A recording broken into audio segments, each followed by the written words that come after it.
Plenário do Supremo suspende emendas da Constituição de Goiás que estabelecem teto de gastos. Aqui houve uma burla, ou pelo menos a tentativa de burlar, a lei de responsabilidade fiscal. Justiça do Rio nega redução de pena da viúva da Mega Sena, condenada por mandar matar o marido. Sexta turma do STJ nega liberdade ao doleiro Dario Messer, preso na Lava Jato. Procuradora-Geral da República defende no Supremo inconstitucionalidade de lei que considera a vaquejada patrimônio cultural. E os 70 anos da Associação dos Magistrados Brasileiros.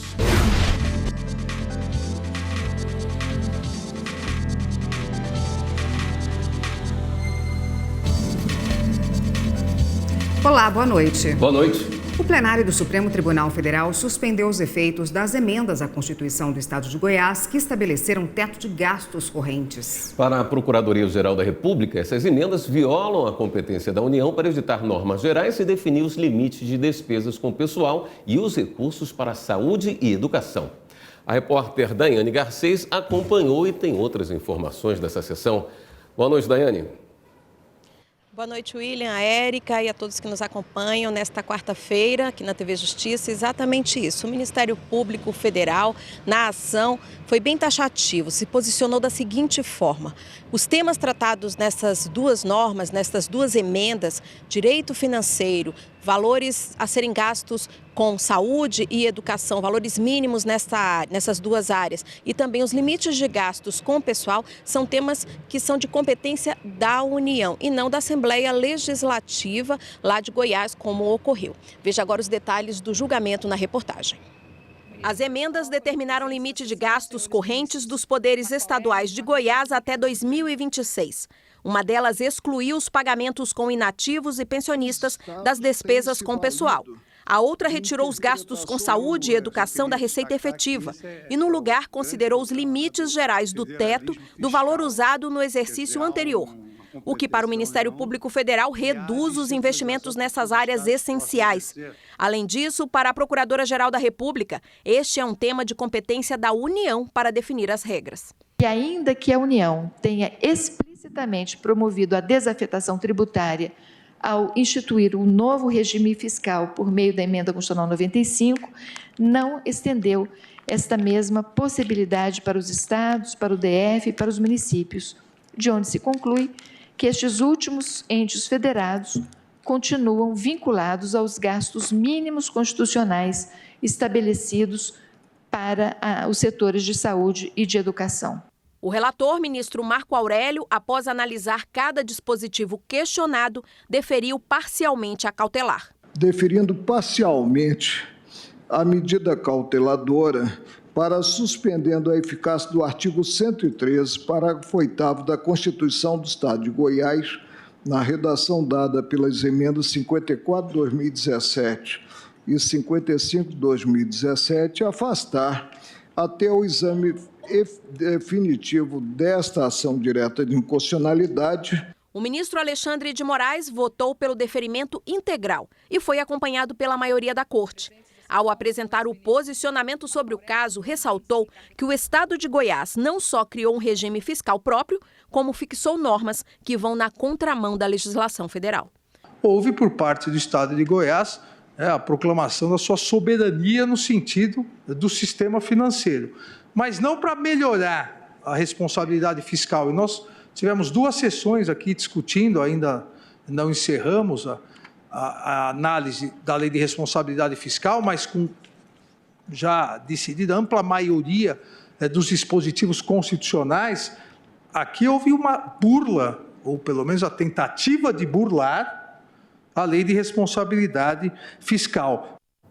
A consultora jurídica da TV Justiça, Karina Zucolotto, também acompanhou a sessão plenária de hoje e tem mais detalhes para a gente. Boa noite, Karina. Boa noite, William. Boa noite, Karina. Boa noite, Érica. O julgamento do uso de aeronaves para pulverizar inseticida contra o mosquito da dengue também foi terminado, foi julgado hoje, né? Foi concluído na sessão plenária de hoje à tarde. Um julgamento que começou em abril de 2019, quando vários ministros já haviam julgado, mas acabou sendo suspenso em razão de 4 correntes que foram abertas acerca da constitucionalidade da norma e para aguardar os votos do ministro Celso de Mello e ministro Dias Toffoli, que acabaram proferindo seus votos hoje, chegando à conclusão de que sim, as aeronaves elas podem ser utilizadas para a pulverização de inseticidas no combate à proliferação do mosquito, do vetor, né, das doenças causadoras da dengue, chikungunya e do Zika vírus, o mosquito Aedes aegypti, desde que haja previamente uma autorização,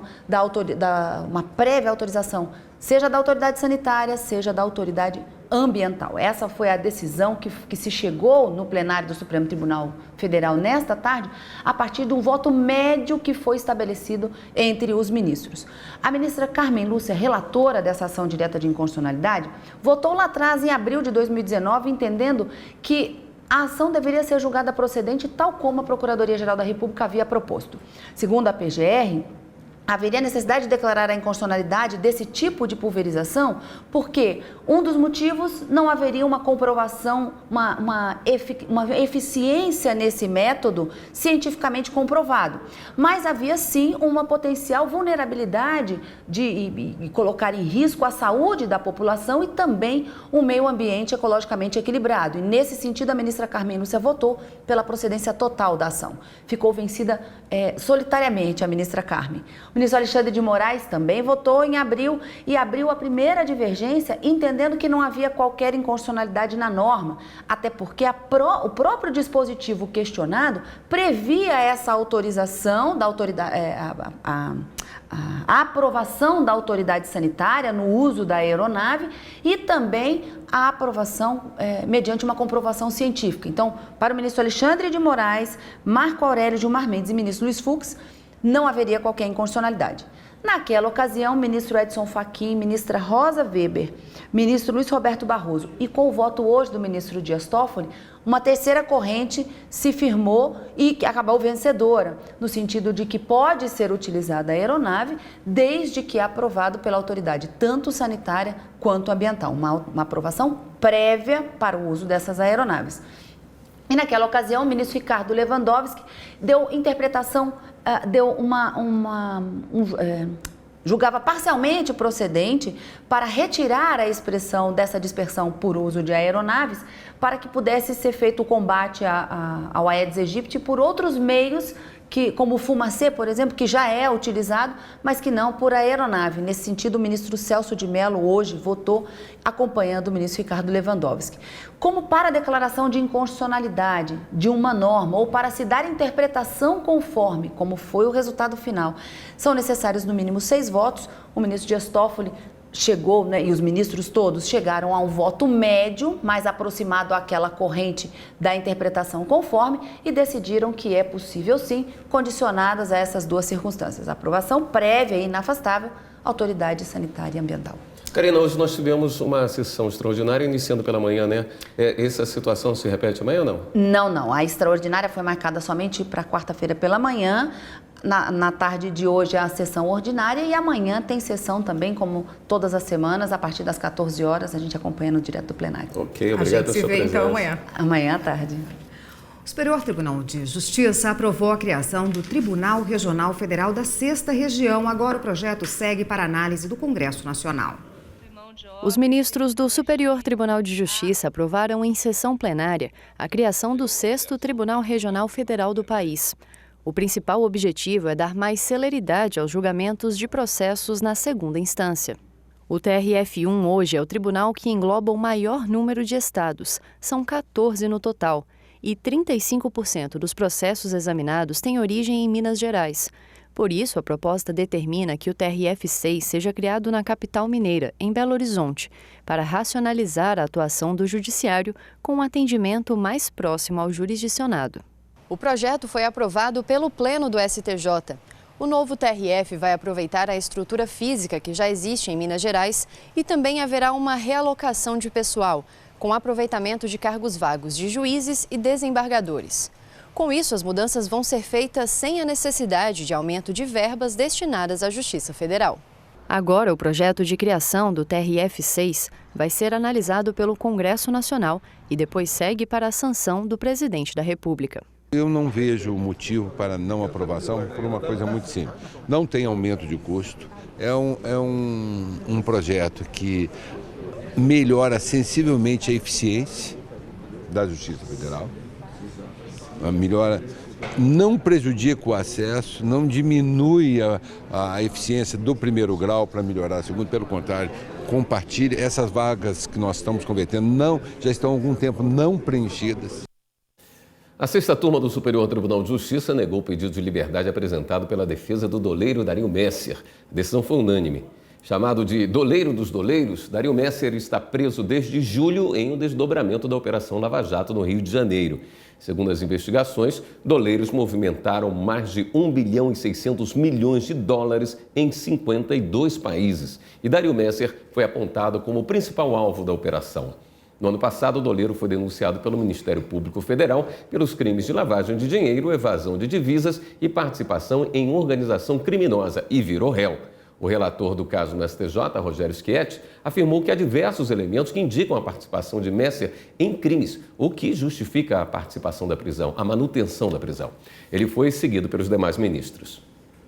A Justiça do Rio de Janeiro negou o pedido de redução da pena de Adriana Ferreira Almeida, mais conhecida como a viúva da Mega Sena. Ela foi condenada a 20 anos de prisão pela morte do marido, René Sena, em Rio Bonito, na região dos Lagos. A decisão foi da 8ª Câmara Criminal. O crime aconteceu no dia 7 de janeiro de 2007, quando René foi morto a tiros na porta de um bar que ele frequentava. Os desembargadores concluíram que o crime teve agravante, já que René era cadeirante e por isso a pena não pôde ser reduzida. O ex-trabalhador rural ganhou 52 milhões de reais em um sorteio da Mega Sena em 2005. A Adriana foi considerada culpada por contratar 2 ex-seguranças e mandar matar o marido. E a seguir, assédio sexual não fica só no ambiente de trabalho. Também pode ocorrer em outros contextos, como em ambientes escolares.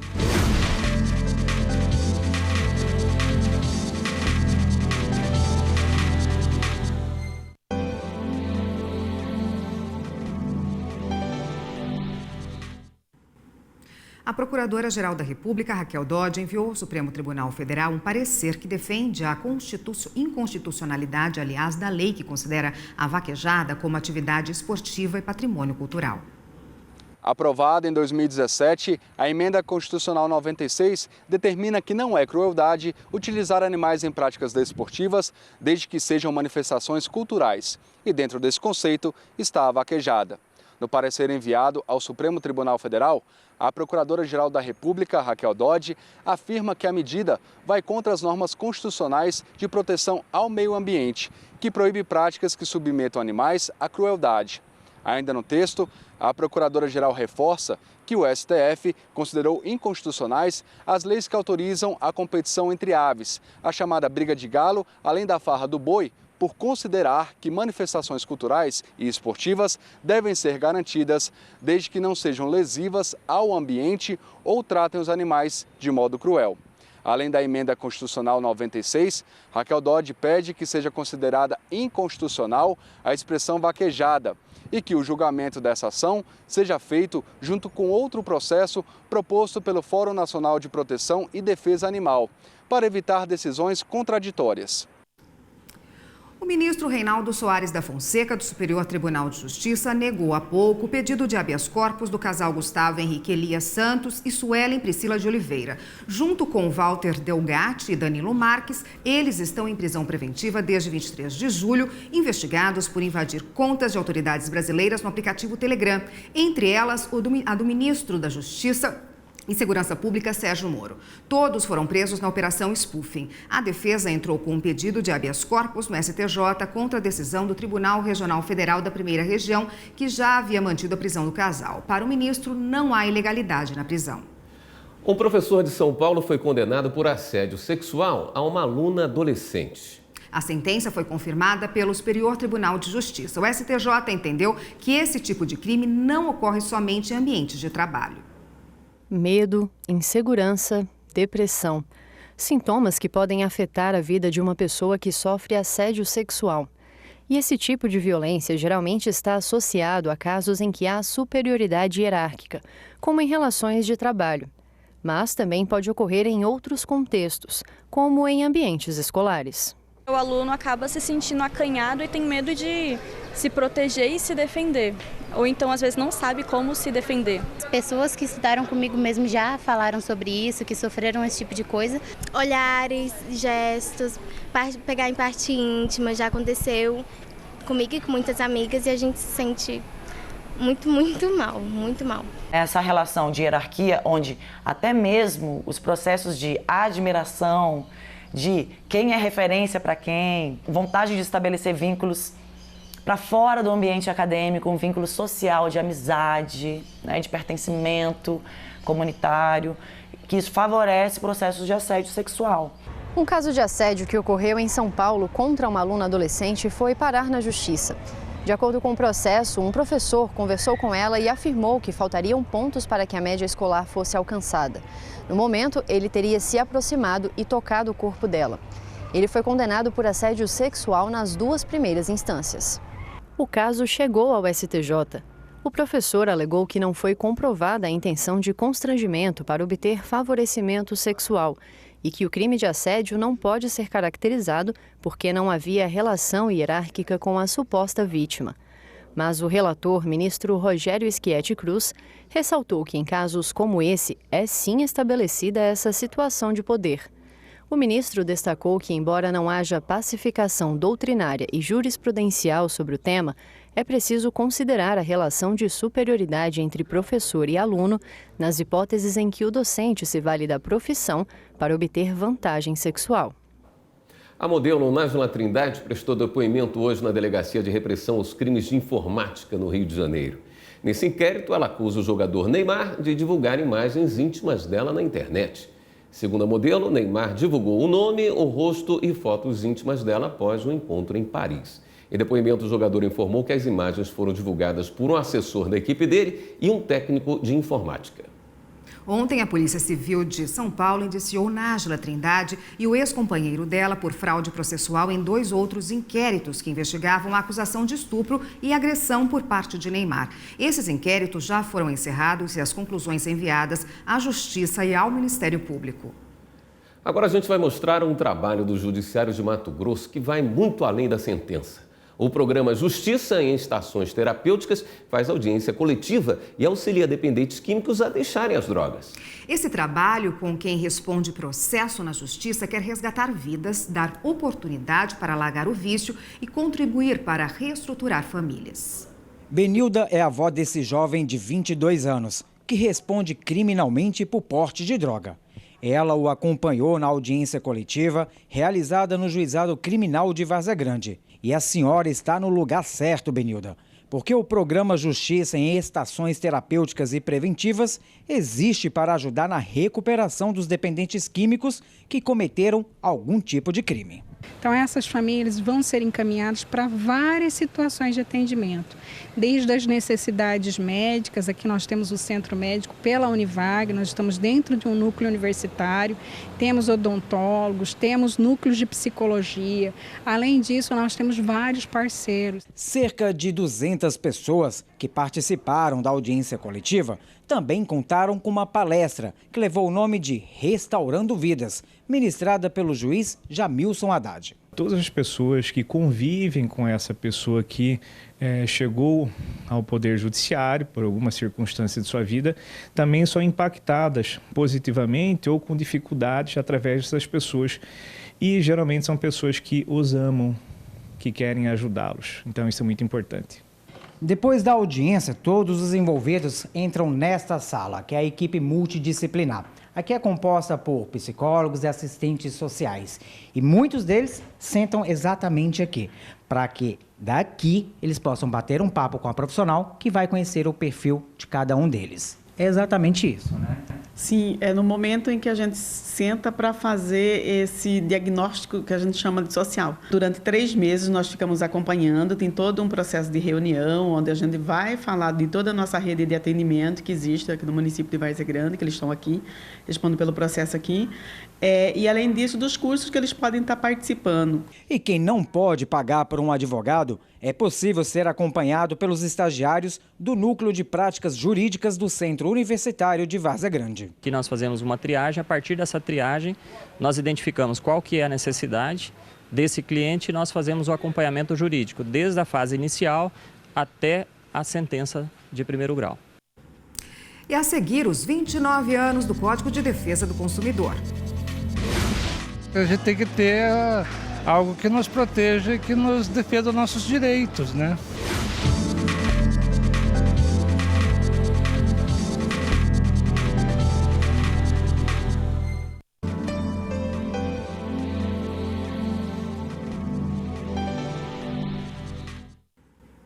Uma cerimônia no Superior Tribunal de Justiça marcou os 70 anos da Associação dos Magistrados Brasileiros. A comemoração reuniu juízes, desembargadores e ministros, como o presidente do STF, Dias Toffoli. A AMB é voltada para o aprimoramento do exercício da profissão e para a qualificação dos magistrados. Faz debates e cursos de especialização. É a maior entidade representativa da magistratura no país. Reúne 37 associações regionais de juízes estaduais, trabalhistas e militares. Uma das maiores conquistas dos brasileiros, o Código de Defesa do Consumidor, completa hoje, 11 de setembro, 29 anos. É através dele que a população tem garantido seus direitos básicos nas relações de consumo.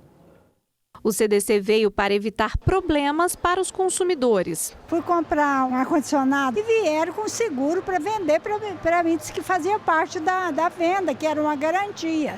E quando eu precisei, na verdade era seguro que ele estava vendendo, se no caso ficasse desempregado. E então me senti enganada, entendeu? Resguardada pelo código, a publicitária Ludmila resolveu um problema com a operadora de telefonia. Tem muito problema na conta, tem muito consumo que a gente não faz e eles cobram. Ou quando a gente precisa fazer um cancelamento de um serviço, é sempre muito complicado. Nunca tem uma pessoa para nos atender, é sempre uma máquina, uma gravação. A dignidade dos cidadãos foi o princípio do direito mais ressaltado com a criação do Código de Defesa do Consumidor.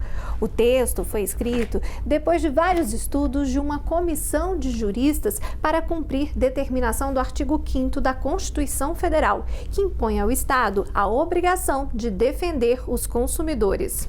O conjunto de normas é considerado um dos mais avançados do mundo. Isso porque o texto é interpretativo, ou seja, ao ser aplicado, segue a evolução da sociedade. Ela foi uma lei inteligente, porque foi uma lei considerada principiológica, de cláusulas abertas, cláusulas gerais. Isso facilita com que, mesmo que a sociedade evolua e os direitos se modifiquem, as necessidades se modifiquem, o código ainda seja apto a resolver esses problemas. Nesses 29 anos de vigência, as principais inovações foram responsabilizar toda a cadeia produtiva envolvida numa compra, desde vendedor, fornecedor e fábrica. A possibilidade do consumidor discutir e rever uma cláusula contratual considerada abusiva. Garantir ao comprador a liberdade de escolha de produtos e serviços e acesso a órgãos de defesa, como o PROCON. Na prática, tanto quem vende quanto quem compra se sente seguro com a lei. A lei do consumidor é uma garantia essencial para a gente, né? Ainda assim, precisamos que ela seja aplicada. Nem todo mundo age de uma forma correta, né? Então, acho que a gente tem que ter algo que nos proteja e que nos defenda os nossos direitos, né? Todos nós temos mais segurança, né? Sabendo que temos leis que nos protegem. É hora de dar um giro na rede agora. Vamos saber as últimas notícias de hoje com a Mariana Xavier, que está na redação do Jornal da Justiça e vai nos trazer as novidades. Oi, Mariana. Boa noite. Boa noite, William. Boa noite a todos. A gente começa o giro de hoje com a notícia de que a presidência do Supremo Tribunal Federal faz na próxima segunda-feira, dia 16, uma audiência de conciliação com representantes do Executivo do Judiciário do Rio Grande do Sul. E o objetivo é resolver o impasse em relação à proposta do Executivo de contingenciamento do orçamento proposto na Lei de Diretrizes Orçamentárias. O Tribunal de Justiça concedeu liminar sustando o congelamento. E o governo argumentou que a decisão gera grave lesão à economia e fere a harmonia entre os poderes. E o Tribunal Regional Federal da 4ª Região julgou hoje o 7º recurso do ex-diretor da Petrobras, Renato Duque, na Lava Jato. A 8ª turma manteve a condenação dele por corrupção passiva e lavagem de dinheiro e ainda aumentou a pena de 3 anos e 4 meses para 3 anos, 6 meses e 15 dias de reclusão.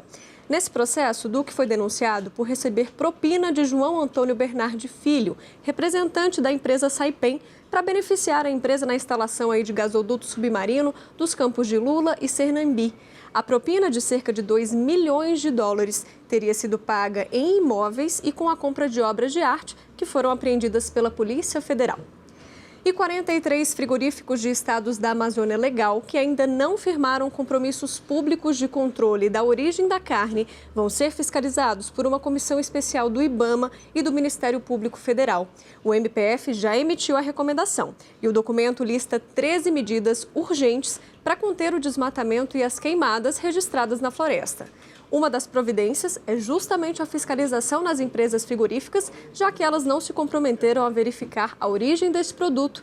E a criação de gado responde aí por boa parte do desmatamento ilegal registrado na Amazônia. As empresas que vão ser vistoriadas ficam no Acre, Tocantins, Rondônia, Mato Grosso, Roraima, Amapá, Maranhão, Amazonas e Pará.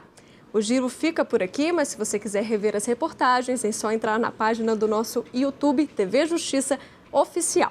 Volto com vocês. Obrigado, Mariana. Esta edição do Jornal da Justiça fica por aqui. Boa noite. Acompanhe agora o programa Direito Sem Fronteiras. Uma boa noite e a gente se vê amanhã. Até lá.